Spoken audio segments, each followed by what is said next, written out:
Silakan. Ya, baik. Mungkin dari pemakalah lain ada yang ingin bertanya?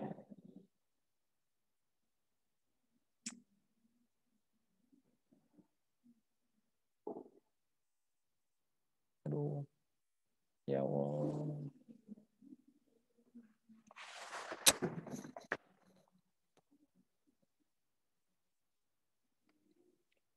Mbak, saya pindah ke laptopnya Mbak aja, soalnya ya.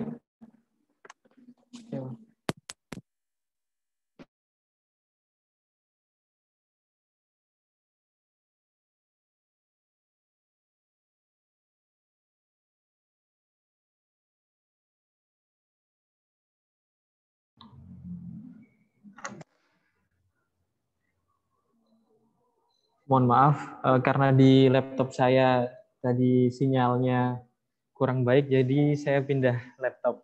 Baik, itu tadi diskusi kita terkait dengan pemateri, mohon maaf, pemakalah kita yang pertama. Mungkin ada yang mau menambahkan atau ingin bertanya? Kalau memang tidak ada yang bertanya, saya lanjutkan ke pemakalah yang kedua. Untuk pemakalah yang kedua, waktu dan tempat saya persilahkan untuk Ibu Ani. Monggo. Terima kasih atas kesempatannya, Mas Okta. Izin share screen. Siap, Ibu.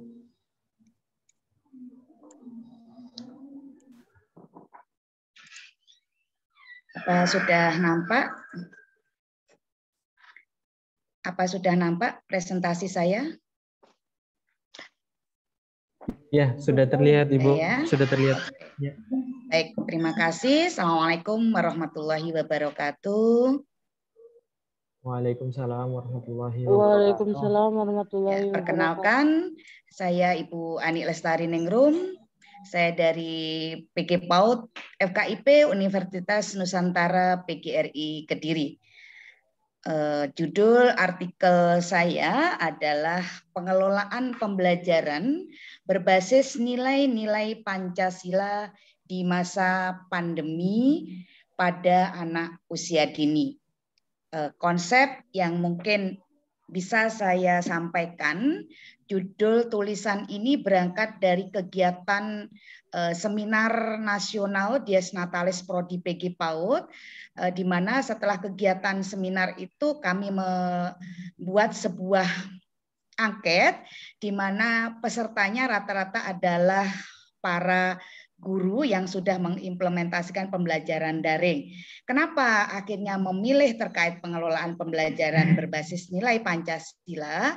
Ada beberapa kajian yang mengangkat, yang pertama adalah tidak bisa kita pungkiri melunturnya nilai-nilai Pancasila itu terjadi pada anak-anak kita, generasi kita. Apalagi dengan adanya tantangan generasi milenial, di mana pembelajaran jarak jauh yang memanfaatkan gawai gadget, laptop, dan semuanya adalah akhirnya mengurangi saat interaksi. Lalu kemudian banyak sekali terkait penelitian terbaru tentang pendidikan anak usia dini di saat pandemi. Poin-poin inilah yang kemudian mengangkat saya menulis terkait judul artikel ini. Nah, ada beberapa teori pendukung yang sangat terbelakangi saya menulis di sini adalah yang pertama itu oleh penelitian Daman Huri pada tahun 2016. Di situ sebenarnya sudah ditulis sebelum pandemi itu. Sudah ada tulisan terkait ketika ideologi itu kuat, harus ada dalam perilaku sehari-hari. Kemudian pembiasaan itu membutuhkan dukungan lingkungan. Dan ini adalah prinsip pada anak usia dini. Selalu dengan pembiasaan dan harus ada scaffolding atau dukungan lingkungan. Kemudian teori yang kedua saya ambil adalah dari Oktaviani Hidayati pada tahun 2019 awal. Dia menguatkan bahwa ketika generasi milenial itu ada tulisan yang mengatakan benteng utamanya adalah dengan Pancasila. Ada 5 sila di dalam penerapan yang bisa diimplementasikan untuk generasi milenial dan bisa meminimalisir pengaruh kurang baik. Kemudian teori pendukung yang ketiga dari informasi di Kominfo RI sendiri, saya kembali ke tahun 2016, saya mencari sebelum pandemi, ternyata ada beberapa gaya hidup terkait teknologi yang memang tidak bisa kita pungkiri itu membawa pengaruh negatif. Kemudian ada orang tua dan guru memiliki tanggung jawab karakter kuat pada anak melalui pendidikan. Kemudian ada Ginting 2017, ini menekankan bagaimana nasib bangsa itu dibangun sejak usia dini. Kemudian tantangan pendidik dalam stimulasi pendidikan harus dilakukan sejak usia dini. Nah, beberapa teori pendukung ini seperti Huliah ini mengangkat bagaimana teori Piaget itu diimplementasikan dalam konsep Pancasila. Silakan nanti mungkin bisa membaca ya. Di situ ada konsep mudah dan menyenangkan dalam belajar pada anak usia dini. Pancasila dengan simbol, Pancasila dengan gambar itu diterapkan dalam penelitian hasilnya Huliah 2016. Kemudian Febri Hanudin, ini adalah terbaru, penelitian pendukung terbaru tahun 2020, bagaimana ada Pancasila dan pandemi, pendidikan dan pandemi. Nah, dalam 5 sila ini nanti ada implementasi yang bisa diwujudkan. Nah, teori pendukung ini kemudian membuat saya mengkaji dari artikel, jurnal, dan juga hasil awal angket yang sudah saya sebarkan, karena di situ memang respondennya mengisi tanpa memahami terkait literaturnya, berarti awal pijakan metode yang saya gunakan adalah studi literatur untuk studi kepustakaan. Apakah benar ini akan menjadi sebuah kebutuhan dalam penelitian? Kemudian sumber datanya sangat beragam, saya peroleh dari artikel jurnal, kemudian kebetulan pendamping seminar waktu itu pembicaranya adalah salah satu dokter lulusan di Prodi Pendidikan dan Kewarganegaraan yang memberikan kajian tulisan bagaimana penguatan Pancasila di pendidikan anak usia dini, kemudian kita analisis secara mendalam. Nah, ini yang kita peroleh terkait nilai-nilai ketuhanan. Tentu kita paham apa itu nilai-nilai ketuhanan, dan ini yang penting. Bentuk stimulasi apa setelah kita lakukan kajian teori terkait sila pertama, itu ada nilai dongeng, storytelling, kemudian tayangan video pembelajaran ciptaan Tuhan, pembiasaan kegiatan terpuji, dan sebenarnya ini sudah dilakukan oleh guru-guru. Hanya saja mungkin implementasi pengelolaannya yang belum tertuliskan secara implisit dalam perencanaan pembelajaran. Kemudian di sila kedua, nah, ada makna apa di sila kedua? Itu sebenarnya ada kajian teori yang sudah jelas. Kemudian bentuk stimulasi ini sudah dilakukan pula. Bagaimana menghormati orang lebih tua, ya, pembiasaan anak bersikap jujur, pembiasaan anak untuk menolong orang lain itu sudah kita lakukan. Nah, nanti mungkin akan menjadi timbul pertanyaan dalam diri kita, apakah benar-benar seorang guru itu sudah menerapkan nilai-nilai persatuan, bagaimana yang sudah dikelola dalam pembelajarannya, yaitu mengenal dan mencintai negara Indonesia. Ada bendera, Garuda, budaya, presiden, lagu kebangsaan itu sudah kita kenalkan. Nah, kemudian nilai-nilai kerakyatan. Ya, bentuk stimulasinya apa yang sudah dilakukan? Di sini sebenarnya di dalam aspek perkembangan sudah mengangkat problem solving, bagaimana logis, kritis, dan kreatif, serta berkomunikasi. Yaitu bagaimana anak bisa mencari solusi yang dihadapi. Itu masuk ke sila keempat. Kemudian scaffolding yang tepat, memahami persamaan perbedaan, konsep sebab akibat, kemudian bagaimana bertanya dengan pertanyaan efektif, mengekspresikan perasaan ide, itu ada pada sila keempat. Kemudian sila kelima, makna dari sila kelima itu pengelolaan yang sudah dilakukan dalam bentuk stimulasinya adalah bagaimana kemampuan mengendalikan diri, perilaku prososial anak, perilaku hidup bersih dan sehat. Ini tambahan ketika kenapa saya menuliskan Pancasila dalam pandemi. Nah, di sini ada bagaimana standar penanganan COVID, dan itu belum ada pada saat pembelajaran masuk masa-masa tatap muka. Dulu ada sarana cuci tangan, tetapi pemerhatian bagaimana standarnya tentu tidak akan ada pemerhatian. Dan itulah bentuk adil dan beradab pada saat pandemi. Kemudian lalu apa yang akan dipersiapkan guru dalam pengelolaan? Tentu mulai perencanaan, pelaksanaan, sampai ke penilaian. Makanya tadi saya ketika di seminar tadi bertanya terkait perencanaan kepada Pak Edi itu untuk menguatkan teori saya, tulisan saya, karena memang tidak semua guru itu bisa menuliskan karena RPPH saat pandemi itu adalah RPPM. Mohon maaf, RPPH saat pandemi itu adalah RPPM. Tidak ada RPPH secara implisit karena memang memudahkan guru. Nah, ini tujuan dan cita-cita yang mungkin akan kita lakukan kembali membuat anak kita menjadi berpancasila. Karena itu mungkin nanti bisa ada masukan kepada saya, teori pendukung pembelajaran Pancasila itu sudah cukup kuat. Silahkan mungkin ada tindak lanjut bagi teman-teman untuk melihat perbandingan kira-kira pembelajaran implementasi Pancasila sebelum dan setelah pandemi itu seperti apa. Itu sudah punya ide satu judul, silakan. Kalau siapa yang mau menangkap, silakan dilakukan. Bisa penelitian eksperimen atau pengembangan R&D. Nah, silakan mungkin yang mau kolaborasi atau apa, mungkin di sini sebenarnya di Proseding ini saya pengen sekali ketemu dengan teman-teman dari Prodi PG PAUD itu lebih banyak begitu. Kita bisa lebih sharing karena memang untuk membuka karena eman gitu kesempatan Proseding tapi banyak yang tidak memanfaatkan. Terima kasih, itu presentasi yang bisa saya lakukan. Wassalamualaikum warahmatullahi wabarakatuh. Waalaikumsalam warahmatullahi wabarakatuh. Terima kasih atas paparan presentasinya yang sangat jelas sekali, Ibu Anek Lestari Ningrum. Baik, terkait dengan tawaran penelitian tadi, saya tertarik kok Bu ikut join gabung. Silakan Mas. Siap Ibu, nanti kita kontak-kontakan. Baik, untuk teman-teman, mungkin ada yang perlu ditanyakan, ada yang mau bertanya terkait dengan artikel yang dipaparkan oleh Ibu Ani dengan judul Pengelolaan Pembelajaran Berbasis Nilai-Nilai Pancasila di Masa Pandemi. Mungkin ada yang ditanyakan terkait dengan metodenya, pengembangan tadi, atau mungkin deskripsi indikator yang sangat jelas tadi per butirnya, per Pancasila, per sila. Saya kasih waktu, sebagaimana yang tadi juga, saya kasih waktu untuk 1 menit teman-teman bertanya. Jika tidak ada, kita langsung ke pemakalah yang ketiga.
Baik, karena sudah 1 menit, tidak ada pemakalah lain yang bertanya, jadi langsung saja persiapan untuk pemakalah yang ketiga. Terima kasih atas presentasinya Ibu Ani. Sama-sama. Iya, terkait dengan yang tadi, menarik sekali memang judulnya Pengelolaan Pembelajaran Berbasis Nilai-Nilai Pancasila, dan kebetulan juga penelitiannya sudah dilakukan sangat lama sekali ya Bu ya. Sebenarnya juga nyari sumbernya mulai dari 2016. Sepertinya idealis sekali ini beliau. Baik, sekali lagi terima kasih Bu. Untuk selanjutnya, pemakalah yang ketiga. Pemakalah yang ketiga ada. Untuk pemakalah yang ketiga. Oh ya, sebagai bahan untuk informasi, mohon maaf sebelumnya, kalau di Zoom ini, di ruangan Zoom ini, saya sengaja untuk masukkan beberapa mahasiswa saya karena tujuan saya adalah supaya mahasiswa saya juga belajar bagaimana kegiatan proceeding ini dilakukan. Seperti itu. Jadi ini partisipannya ada banyak sekali, ada 52. Kami merasa sangat beruntung sekali, ada contoh seperti ini, ada mahasiswa dari luar juga, ada Ibu Ani juga yang dokter juga yang mau berkenan untuk mempresentasikan hasil penelitiannya. Soalnya kemarin saya yang presentasi dengan mahasiswa itu udah di UM masuk. Jadi saya pikir kan karena sebenarnya pendaftarannya duluan di sini ya. Yeah. Tapi karena di UM kemarin temanya cocok, jadi akhirnya karena program MBKM yang asistensi mengajar dan transfer kredit kan wajib mengeluarkan artikel ya. Jadi kalau saya wajib mahasiswa latihan gitu kan, eman kesempatan di universitas sendiri. Iya Bu. Motivasinya siap. Ya mungkin ya. Iya. Takut. Nervous yang pasti Bu. Saya juga pertama kali seperti itu Kak. Baik, sebentar.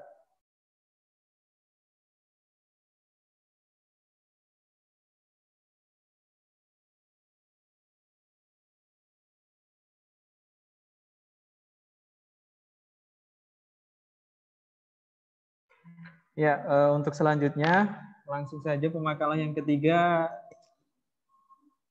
Ibu Rena tidak ada ya?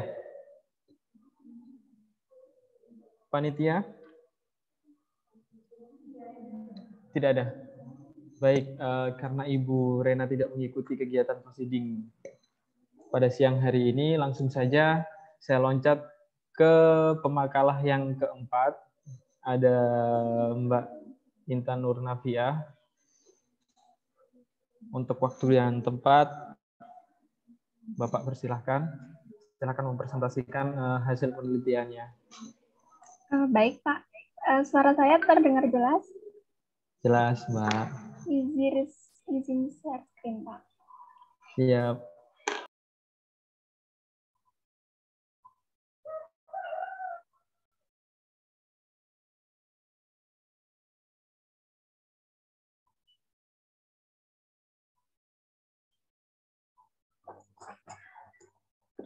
Baik, bismillahirrahmanirrahim. Assalamualaikum warahmatullahi wabarakatuh.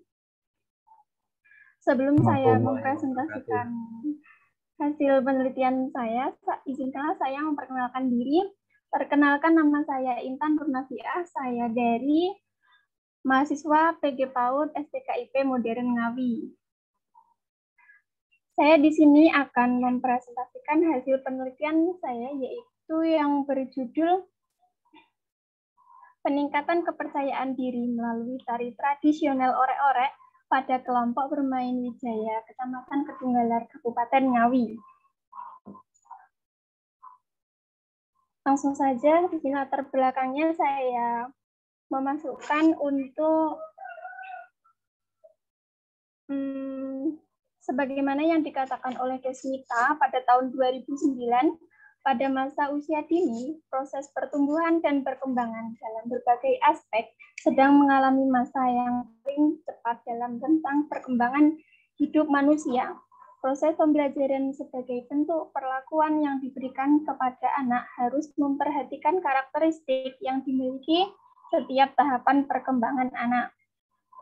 Selanjutnya yaitu seperti yang dipaparkan oleh Hermayanti pada tahun 2015, apabila kita mengamati pelaksanaan seni di PAUD, kita sering menemui kenyataan bahwa praktek pembelajaran seni di sekolah-sekolah umum hanya sebatas kemampuan motorik saja, sehingga esensi dari pendidikan seni pun belum tercapai.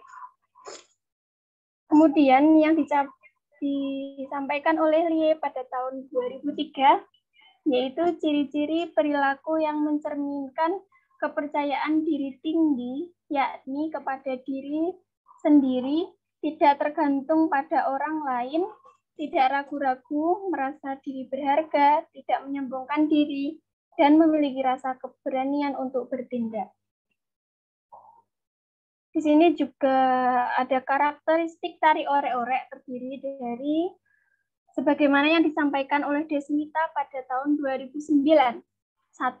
Bentuk penyajian adalah wujud tari yang menampilkan secara keseluruhan menyangkut elemen-elemen pendukungnya, antara lain gerak, iringan, tata rias, tata busana, pola lantai, dan tempat pertunjukan dari awal pertunjukan sampai akhir pertunjukan.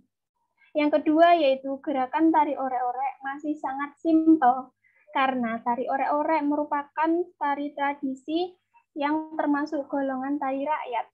Gerak dalam tari orek-orek juga sesuai dengan ciri-ciri tari kerakyatan, yaitu sederhana, monoton, dan terjadi pengulangan gerak.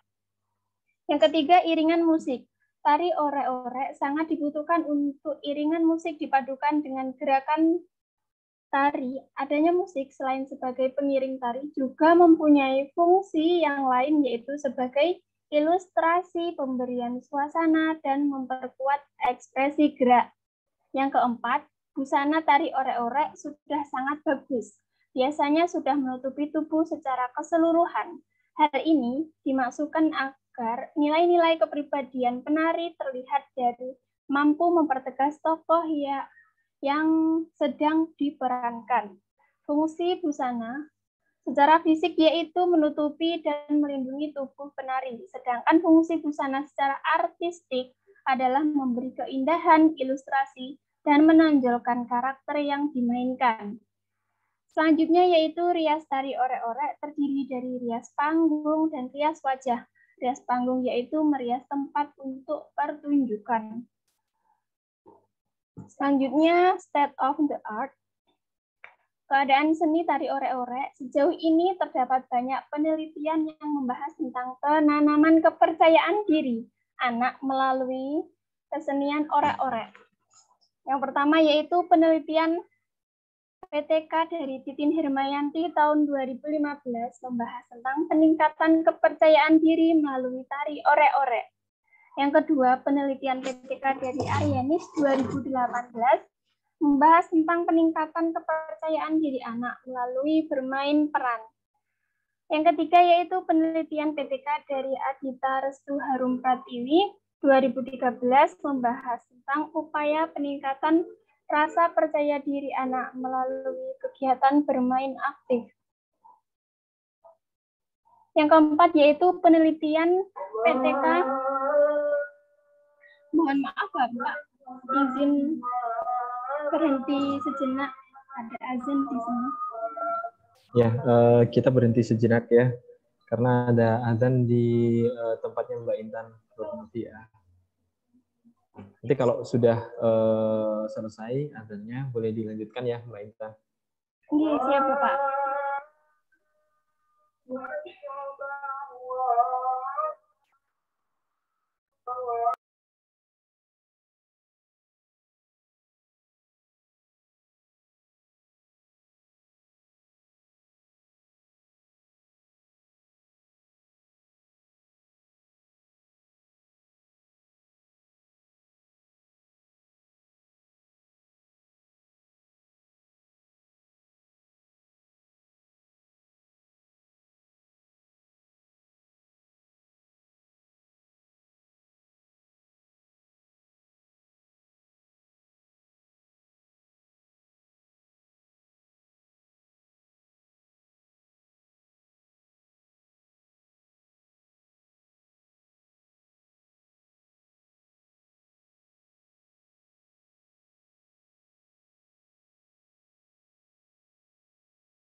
Sudah selesai, Bapak. Izinkanlah saya melanjutkan presentasi saya.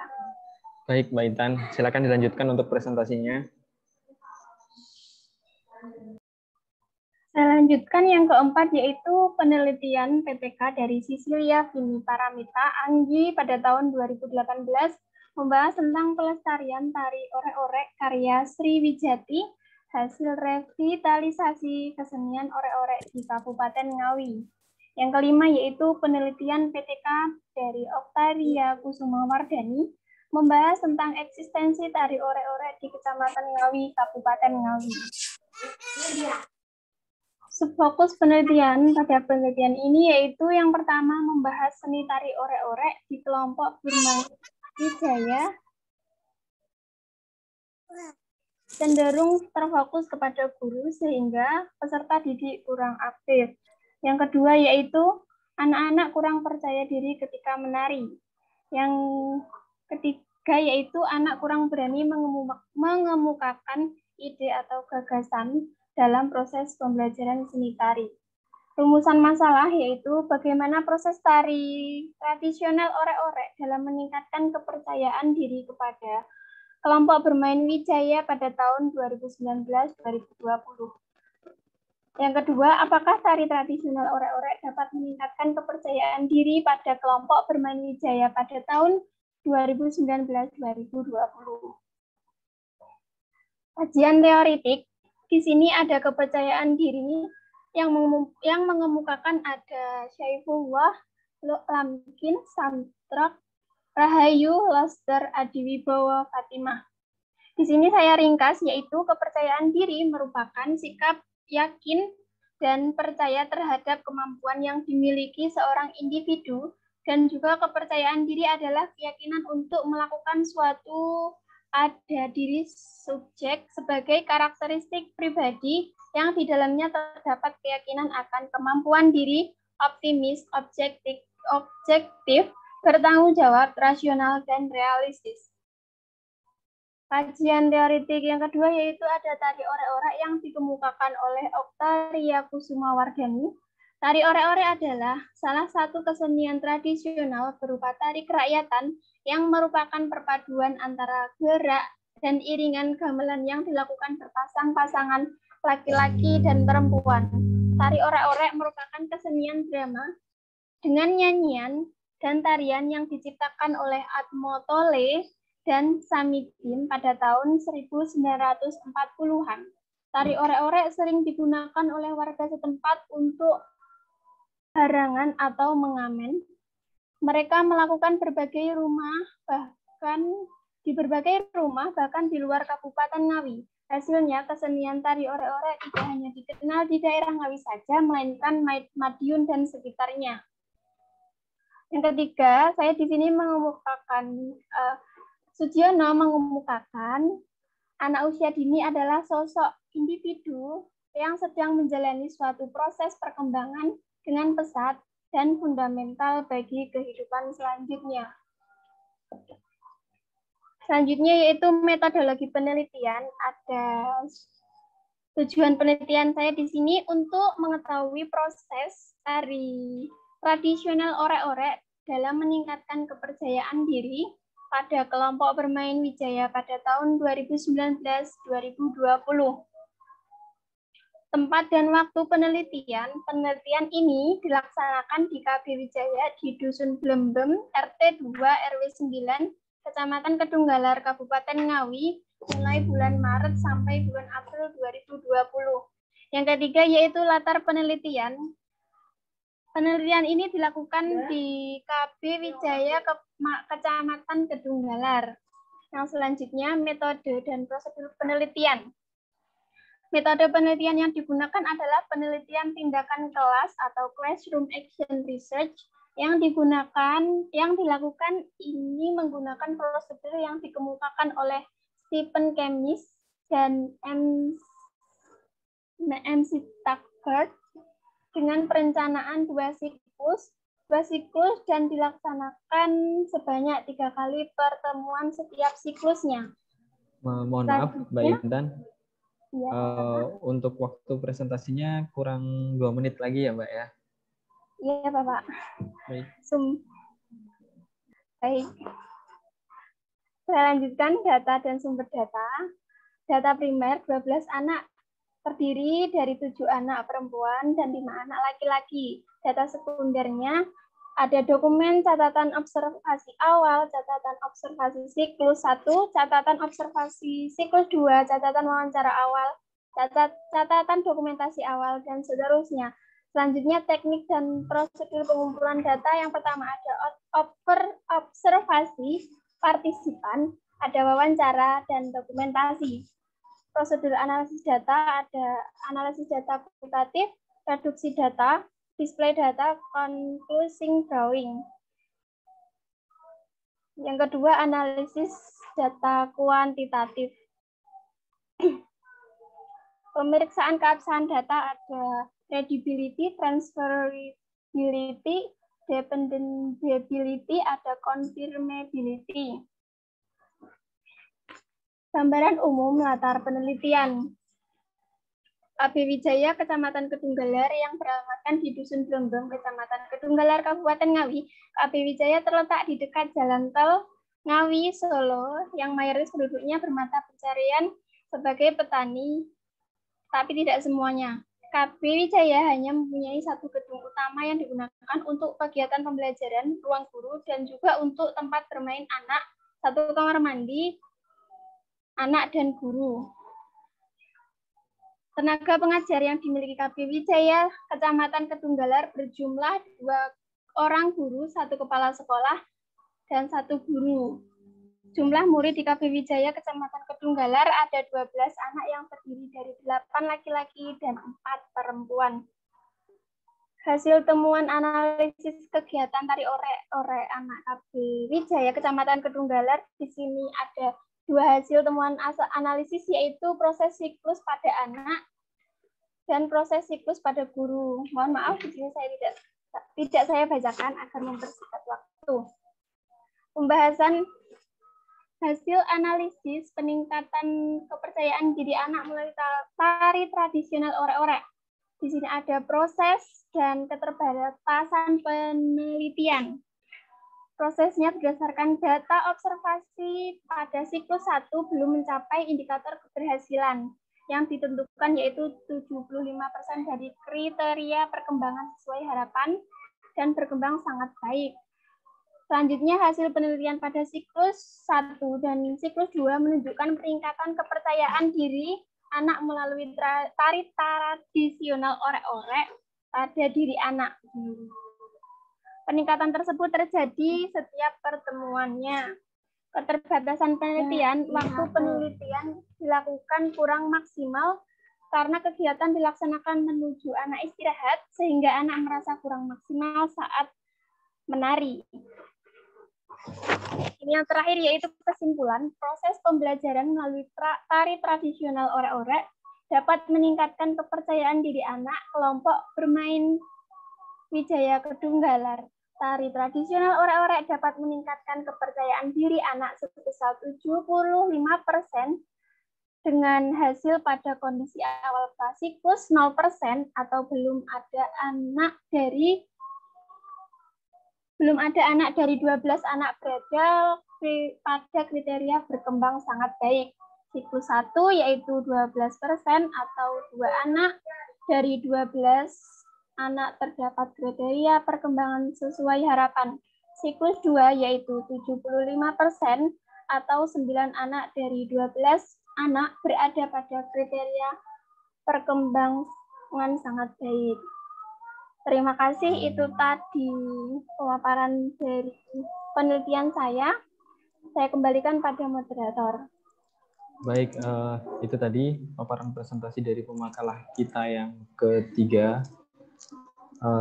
Dengan judul peningkatan kepercayaan diri melalui tari tradisional orek-orek pada kelompok bermain. Nah, saya kasih waktu 1 menit untuk teman-teman yang ingin bertanya, monggo silahkan. Masuk lagi ya, Mas Okta? Iya, nggak apa-apa, Bu. Monggo. Masuk lagi. Mbak Ita ini mahasiswanya Mbak Okta kah? Iya, Ibu mahasiswa saya. Baik, oke. Terima kasih. Selamat buat Mbak Intan yang sudah memaparkan ya hasil tulisannya. Saya senang kalau mahasiswa itu mengangkat tradisional ya dari apa yang ada di sekitarnya. Mungkin ada beberapa yang saya catat. Tadi di State of the Arts, Mbak Intan menyebutkan penelitian